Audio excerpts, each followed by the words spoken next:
Welcome to the Worship Leader Coaching Podcast, helping you go from leading songs to leading people.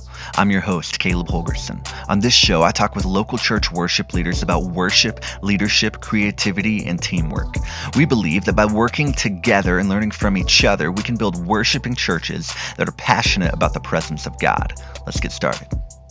Well, y'all, tonight I am here with worship leader and songwriter Nathan Shoemaker. We're going to talk a little bit about musical influence and implementing different styles of music into your worship ministry, into what you do as a worship leader. It's going to be a great conversation. So stoked for it. Nathan, how you doing, man? Doing great, man. Thanks so much for having me on the podcast. Yeah. Thanks for being here. Before we get too far in, just tell everybody a little bit about yourself. What are you doing? What's your ministry look like? What's your family look like? Yeah. So my wife and I, we've been married for almost 7 years now. Awesome. We have a child that is coming on 2 years old. So that's Wow. great. But I've been leading worship for really since like 2013. Okay. Kind of started as an intern back in the day and then developed into what I'm doing now. And so I lead worship on a weekly basis, and I'm a worship director technically, but I lead worship and direct all the worship. So I kind of do a lot of different organizational type things on top of leading. I've been doing that since like 2019. I started kind of doing the position I'm doing now at my church. Nice. So work with probably a group of like 60 musicians. Awesome. The different rooms that we have at our North Campus. We have a South Campus. Okay. And so just kind of in all, there's probably 60 people that are kind of under that worship ministry there. And so, I love doing it. I love leading worship. Love my church. We're really blessed to be where we're at. Awesome. And so, man, it's been good. Very cool. And you're in Jackson, Tennessee, is that right? Jackson, Tennessee. Yep. Awesome. I was in Nashville for a couple of years, and we have a lot of guests from Tennessee, so yeah, that's cool. Yeah, awesome, man. Well, let's go ahead and just dive into our kind of topic for tonight with musical influences, different styles. Talk to me about that. Why is it important to look for influences beyond what's on Christian radio or what Hillsong or Bethel or Elevation just put out? Why is it important to look for different influences? Yeah, I mean, well, for me, I think it's proven in my own ministry and what I've done to myself. I've been able to see the fruit of it. But I actually majored in music at Union University. Okay. And did a lot of classical training. So I learned to sing, in Italian and all the different, and learned to sing very operatically. I won't lie, I wouldn't have guessed that from looking at you. Nobody would. Well, it wasn't easy for me. Sure. It was definitely me every day of that saying, this is me getting out of my comfort zone. And I'm telling you, like, it forced me to learn how to appreciate that kind of stuff. It forced me to learn how to get out of my comfort zone, with just that in of itself. Getting out of my comfort zone with music and stylistic stuff was one of the biggest things that took away from music major. I think also just like looking outside of those big names is helpful because sometimes I think those bigger churches. They may be doing stuff that really fits well there. And most of the time you can translate it. Most of their songs, I think you can translate a lot of those songs to smaller churches, different size gatherings. You can translate them if you do it well and think about it. Think about the musicians you're working with. But I think looking outside of that, sometimes you're going to find stuff that may fit your church better. Stuff that's more hymn-like or more or not more hymn-like, whatever that is, looking outside of those bigger names to find inspiration too. And when it comes to being a songwriter, man, you gotta listen to everything. You don't want to listen to too much, I guess, because you don't want to mix up where you're at. But like, you got to know what are other people doing? Like, how can I be inspired by this other guy that I love his music? How can I be inspired by that? He may not be mainstream or whatever, but anyways, but I think the biggest takeaway is that you know, different churches call for different styles, and sometimes looking outside helps you develop a way of leading in your own church that might help you grow and become a better worship leader, better just all around, person to work with, even at a church. So Yeah. Yeah.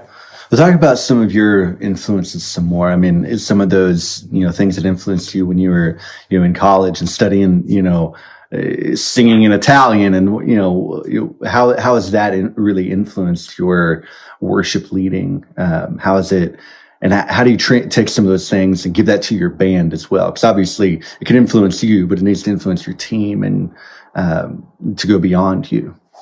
yeah, I think well, the college piece where being in music major and learning different styles, Sure. that has helped me learn how to work with like pianists that Mm-hmm. mainly read sheet music. Mm-hmm. And I'm not. I'm a music major. I've done all of it, but Mm-hmm. I'm not comfortable. I mean, I can technically, Right. but Right. I prefer to write out Nashville charts or Yeah. to write out even just lyrics with chords in it, whatever it is. Yeah.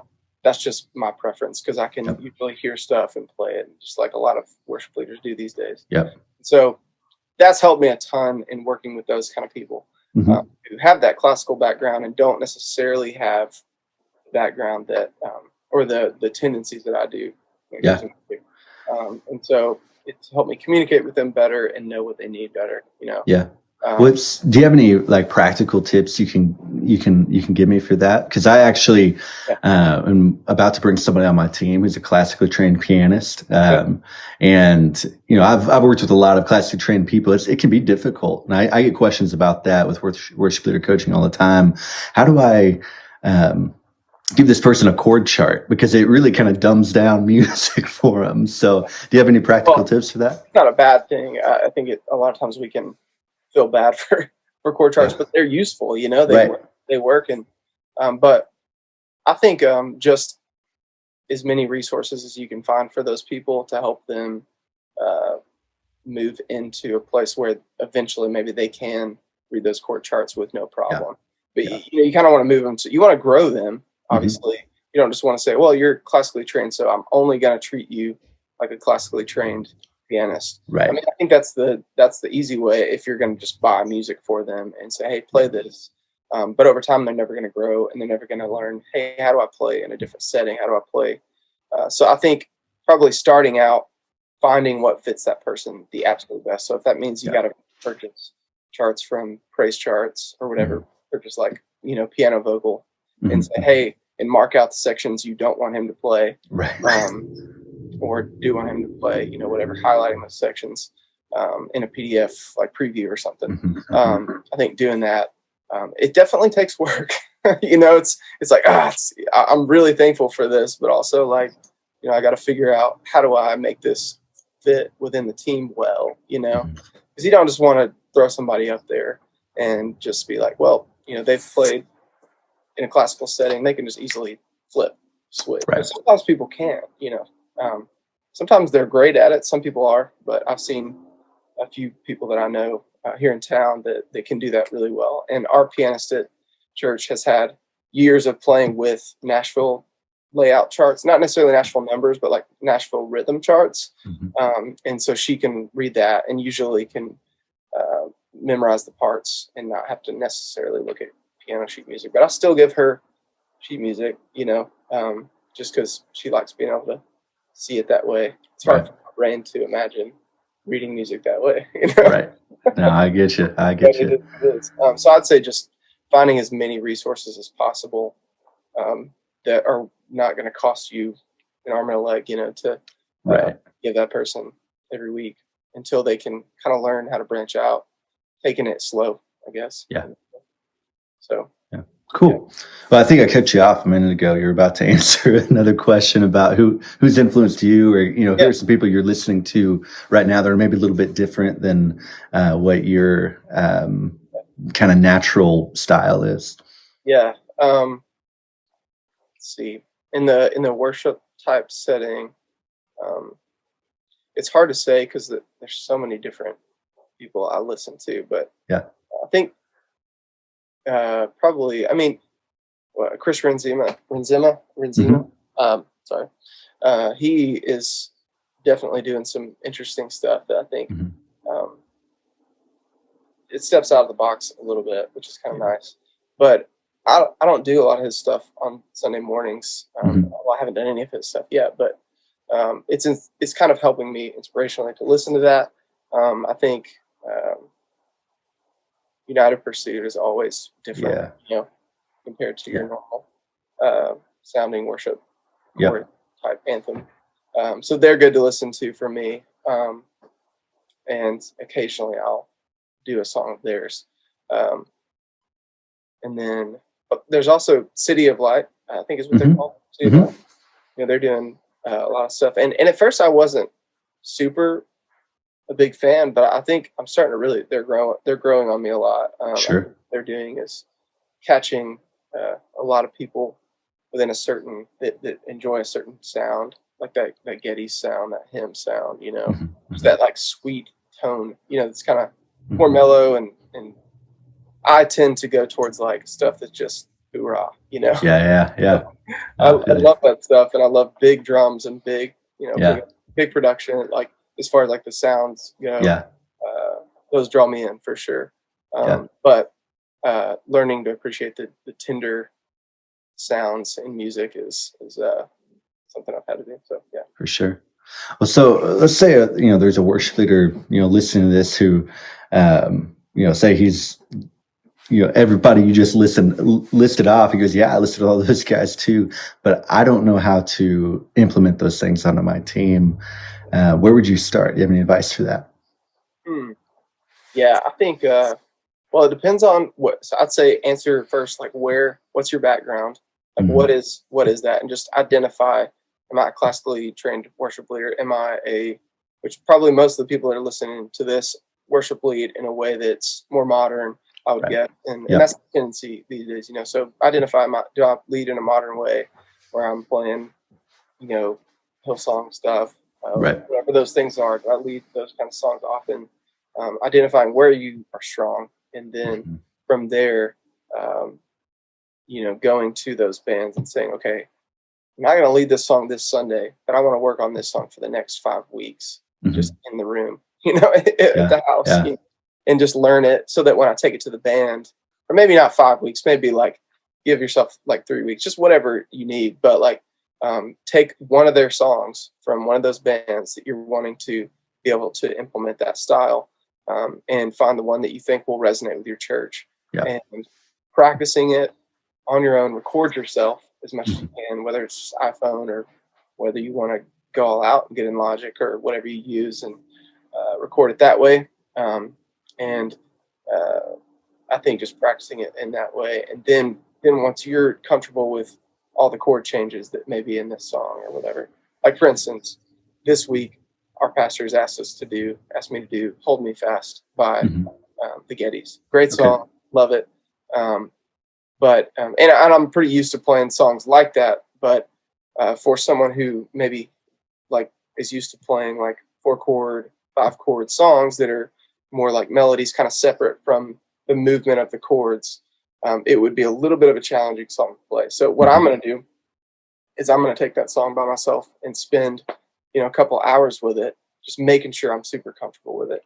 And then I'll take it to the band on Sunday and say, hey, I've written out all the chord charts. I think the biggest thing is taking and writing out, or using I use One Chart app, which is an app that, I don't know if you're familiar with that or not, but that's really helpful to lay out the rhythms and just knowing every part of it.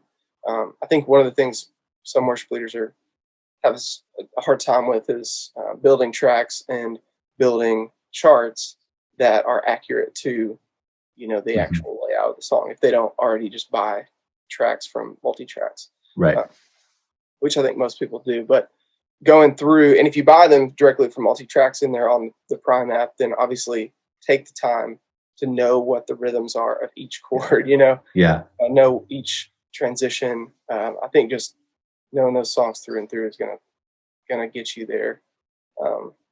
But so one thing that always comes to mind for me when talking on a subject like this is It's important to know, your strengths and what you're good at already, what you're kind of naturally good at.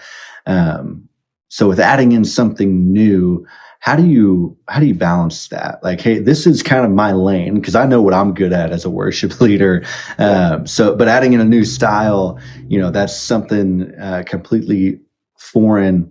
How do I maintain a level of excellence? How do I do both? Yeah. Yeah. I think, ask that one more time. Sorry. I want to make sure I'm. Yeah. So, Sorry. if you know what you're good at, it can Right. be hard to add in new things. So how do you balance trying to do something new with staying in your strengths? Right. Yeah. Okay. Yeah. So I think, with maintaining, staying in your strengths, but also adding new things, I think um, you have to identify your strengths, obviously, Right. and but not just by saying, "Well, I'm good at this." Ask people around you, ask other musicians, "What do you think I'm doing well? Like, what could I do better?" But starting out with where am I strong? What do I need to kind of use to grow in my weaknesses? And I think if you view it as you're using your strengths to grow in your weaknesses, Mm-hmm. I think that's super helpful. Um, because you're not just looking at your strengths like a stopping point. You're looking at them as a beginning of the other things that you need to work on, Mm-hmm. because you're using those strengths to push you. And so, for me, for instance, I think one of the biggest things um, that I try to do at fellowship where I'm at now is finding worship services, whether it's on a Wednesday night or whatever time it is that is more forgiving. So finding forgiving spaces, that's the way I'd say it. Finding Mm-hmm. forgiving spaces, where you know if I mess up here, I it's gonna be okay. Yeah. It's not, and it should be okay everywhere, like to mess up occasionally, but like the idea of, on Sunday morning, maybe when most of the people are there and everybody's just kind of listening. So you want to be able to be strong and comfortable Yeah. uh, in those moments so that people can worship along and not be distracted. Yeah. So I think finding those forgiving places. So for me, that was college ministry on Wednesday nights, Yeah. smaller group. I knew a lot of the people, and so I would pull out the piano for those Mm-hmm. nights and just start playing from piano, and I would mess up, Yeah. Yeah. But it helped me to know what I needed to work on. And I think the other thing is don't get comfortable in those safe spaces, Mm. because it's easy to be like, well, yeah, in this place, no one's critiquing me. It just feels super easy. It's easy to kind of get in that mindset. So don't just get so comfortable in that safe, um, forgiving space that Yeah. got to grow in this, so that when I step up on a Sunday morning or whatever, where I feel a little more pressure, Mm-hmm. I'm not only focused on myself and my own, need to grow. I'm Yeah. focused on the Lord in those moments, and to play piano, lead from piano, or lead from acoustic if you're not an acoustic player, or whatever it is that you're wanting to grow in. That's really good. And I think stylistically, it's the same conversation, because you want to find those forgiving spaces, Mm-hmm. whether that's with like a little group at your house, whether you have like a small group that you meet with, or it's just your wife or your friends, your roommates, whatever. I think you find those places and say, hey, let's have a little time of worship. And if you're in college or something, this is maybe you pull your roommates around and say, I want to try these songs, and this will help me, but also be a great time just to sing. Yeah. And finding those forgiving spaces that you can grow in. And so, yeah. Yeah. So this kind of topic and idea, I think it's one of those things that could easily, you could easily say, well, that's for another worship team. That's for someone else to do. Do you think this is something that can be done on any level, from the solo person on their guitar, piano, to the full band, or is it something that, if you're just leading on keys by yourself, stick to what you know? What do you think about that? Yeah. I think it's that translates to everything. Yeah. Definitely. Because if you're just a solo pianist, key worship leader, keys worship leader, um, even there, it's when it comes stylistically, uh, there's different types of songs that are really going to push you, Mhm. So those are things that, like, if it's a hymn, pull out a hymnal or something. I'm Yeah. not saying you have to lead from hymnal. I'm saying it might be good to pull one out every once in a while and try. Like, you look up YouTube videos to if you're not good at reading, and try to learn to read. Mhm. Not necessarily so that you're going to use it. It's just to kind of get you out of your comfort zone. Yeah. And you may end up using it, and it may be something really creative that just bring into a service for maybe one service, or maybe you do that more often. But Yeah. if you're a band, a team, there's lots of ways you can do that. But Yeah. yeah, I think that hopefully that's Yeah. yeah. Well, how has utilizing different styles of music made you a better worship leader or even worshiper? Oh man, yeah, it helps me to see the perspective of um, different folks in the room, Yeah. different age groups. One thing that I think I found early on was that, um, in worship leading, was that songs that resonated with me in a time of growth. So for me, that was when I was 16. Mhm. I felt called into ministry, Mhm. which is part of my testimony. I felt called into ministry at 16. Didn't want to do worship leading at the time. Mhm. Um, in fact, I actually said, "Lord, I'm surrendered to you, but please don't do that to Mhm. me." And I think the reason I said that at that time was because I didn't understand what it could be. I Mhm. didn't understand. I was like, "Oh, Lord, I really don't want to do that. I'll do it, but I don't want to." I didn't Right. understand that I could be passionate about it. Yeah. But yeah, so yeah, I feel like I got off track there. What No, was that? no, you're good. You're good. How's using different styles of music Yeah, made you a better worship leader or worshiper? yeah.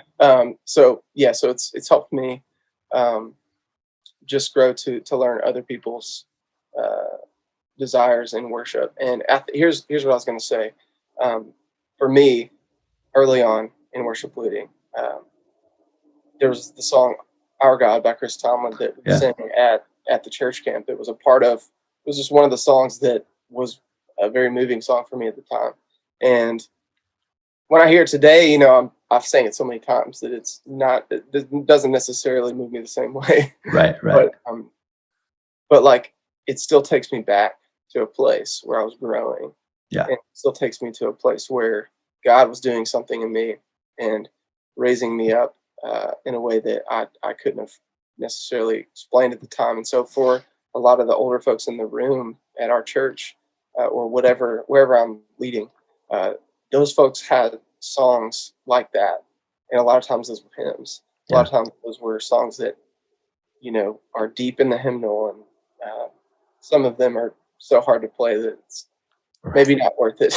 Right. Right. If we're Right. being honest, but some of them are, and when you play those songs, not just thinking, "Well, I'm just making, you know, the lady in the back that's been here for 50 years, I'm just making her happy." Not Right. playing it in that way, playing it in a way that says she had a moment with these songs when she was Mhm. younger, when somewhere, or even when she was, in her middle age, she might have had a moment with these songs, whatever it is.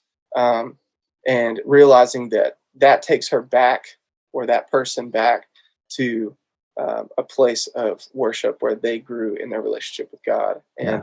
And I think the cool, and that's what sets up new songs so well, because when you play a new song, what you're doing is you're being obedient, Mhm. to literally the Bible's calling on us to sing a new song to the Lord, Right. but reminding ourselves where God has brought us from with those Mhm. songs that are, from maybe our past, that have taught us something about God. Yeah. That sets up the new songs so well. Um, I think that's why I think we can't have necessarily one without the other. That doesn't mean you 100% go one direction or just stay in the middle. Maybe you do have a little bit of a tendency to do more new stuff or older Sure. stuff, whatever it is. But I think you have to have both, Yeah. because they grow you, and they remind you of where you've come from. Yeah. So, yeah. That's really good. I always tell my team that songs are like musical altars. Oh Like yeah. an altar is a place that you go back to remember the faithfulness of God for that exact reason that you're talking about, that people will hear something that, oh man, that's where I met Jesus. That's where I, experienced the Holy Spirit the first time. That's awesome, man. Well, tell us a little bit more about what got you from not wanting to lead worship at all and asking God not to give you that to being a worship director. I'm sure it's a long story, but how did you? What happened? Yeah, no, man. Well, I didn't grow up enjoying singing. I really grew up kind of thinking it was weird, honestly. And so when I was 16, felt called into ministry, and after that, and that's when I prayed that prayer of, Lord, I'll do whatever you ask, but just please not music. Right. I think the reason for that, like I said, was I had seen it done a certain way, and I didn't not like it. I just didn't think, I was like, there's no way I'm going to be passionate about doing music that way. Yeah. And so then I found the guitar and just started learning guitar, YouTube, the thing you do. Yeah. And so I started learning chords, and I had an experience with, we were at a church when I was younger where they did a lot of like 90s praise tunes, like old Passion stuff. So like Better's One Day, Heart of Worship. That was the kind of stuff we did only. We didn't do like hymns there. And so, and then we ended up going to a Baptist church after that. But early on, that's kind of was my experience with worship, was 90s worship, early Passion stuff. And so that stuff was what came back. I started learning. My first song to play was the Heart of Worship. I learned that one. I wanted to learn that song first. And so as that started to happen, as I started to learn over the months of that first year playing, I started to see, wow, like this is something that I could see myself being very passionate about. And I started writing terrible songs, but songs. I wrote my first song. I remember that. I've still got a voice memo of it somewhere, but I mean, it's horrible. Oh, it's going to be terrible to listen to, I'm sure. Terrible to listen to. Mine are awful, Oh, gosh. Yeah. Horrible. But when that happened, I realized when I started learning songs and writing songs, I started to realize this is something that wasn't what I thought it was. This doesn't have to be boring. This doesn't have to be what I've seen. God's given me giftings in a certain way that I can use them in a way that glorifies Him, but I can also take great joy and pleasure in it. And so, that's kind of how that happened. And over the first 2 years of learning to play guitar in high school, I started leading worship at my student ministry in the church that we were at the time, and that really set me up to feel called to pursue a music major at Union. I also started singing in a madrigals is what it's called. It's like a 16-person choir. Wow. That's where I first started learning how to read a little bit. I was not good at it. I mainly listened to the people beside me. I feel you. So that helped me get into Union. That choir helped me get into Union, and then while at Union, music major there, started to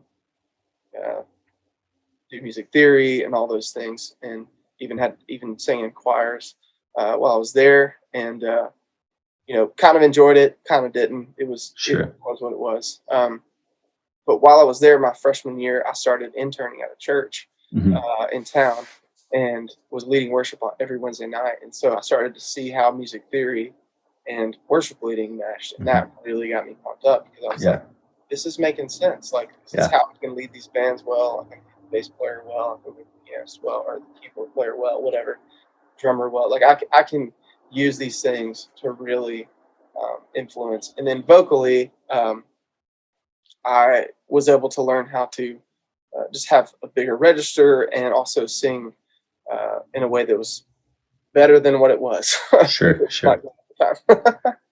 I was definitely in a learning stage there, but so that's kind of how that all happened. Nice. I mean, I've been in that learning stage for the last 15 years. So. Hey, I'm still there. There, man. I hear that. Yeah, we're every week I sing and I go, man, I really need to learn how to sing. That'd be a good thing. Cool, man. Well, you've been leading worship now for 8 or 9 years? Is that so 2013? Yeah. So So, what's your best piece of advice for a brand new worship leader listening to this? Let's say someone who's been leading worship less than a year. They're just, soaking up all the podcast content they can because they don't know what to do. What advice do you have for them? Well, biggest thing that you can bring into a church is your own humility.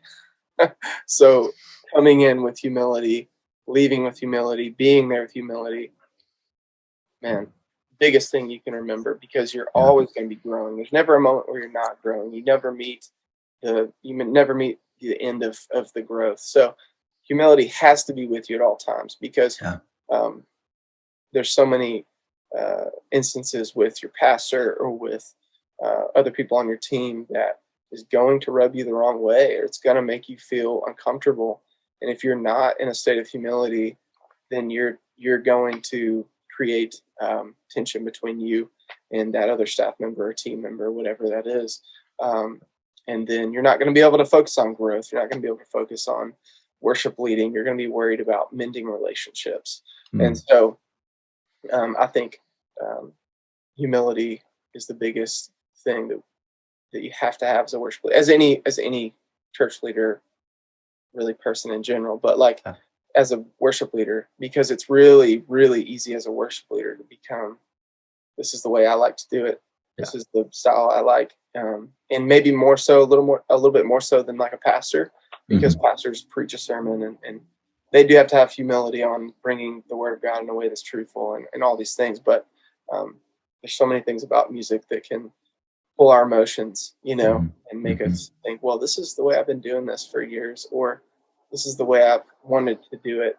And so I'm bringing this in, a new worship leader, and I'm going to plow, Right. That's what you do. You plow, and then there's no fruit, there's no growth because you right. So I think just coming in with humility, biggest thing. That's good. That's good. Well, what's your favorite thing about what you do as a worship leader or as a songwriter? Yeah, as a worship leader, I love being able to work at a church and getting to work with a team. So at my church, we have a creative arts team, and so my favorite part is definitely just like working with them and creating things together. And sometimes that's writing songs. Sometimes, like right now, we're working on a song, and we did it at the worship night, and so that's so exciting to be able to do that, and then see them give me ideas. So whether it's the video guys who are like, "Hey, we should do this and this," and or it's my our audio director, our technical director at the church, David. Him and I work very closely together because he's also a drummer. So we do a lot of writing, the music aspect of it together, and so being able to have a team, and I realize some churches that's not the case, and so I'm very blessed to be able to work with a team, and so I think I just don't ever want to take that for granted, the people that I'm working with, and those relationships are often what give me inspiration, give me the desire to keep moving, people, keep leading. So awesome. Love it, man. Well, dude, thanks so much for joining us tonight. Before we get off here, tell everybody where they can find you or find your music. I know you've got some stuff out there. That's why I reached out to you, is because I loved what I kept seeing and hearing from you. So tell everybody where they can find you and your stuff. Yeah, you can find me under my name, Nathan Shoemaker, on Spotify, Apple Music, everywhere, every digital store. So I have a website, NathanShoemakermusic.com, and find everything there as well. Find me on YouTube under my name. We post a lot of our live streams, stream videos that we've edited and done worship for our Sunday morning stuff. I post a lot of those there, covers, Nice. So those are really fun to put out and share with people. So you can check out those as well. Subscribe to me on there, and that's where we post those. But so awesome. Well, y'all, go definitely connect with Nathan. You won't regret it. You'll love his music and his covers on YouTube. Nathan, thanks again for being with us. Thank you, man. I appreciate it, Caleb. Yeah, dude. We'll see you guys next time. Thanks for listening to the Worship Leader Coaching Podcast. For books, one-on-one coaching, and other resources, visit our website, worshipleader.me, or connect with us on Instagram @worshipleadercoaching.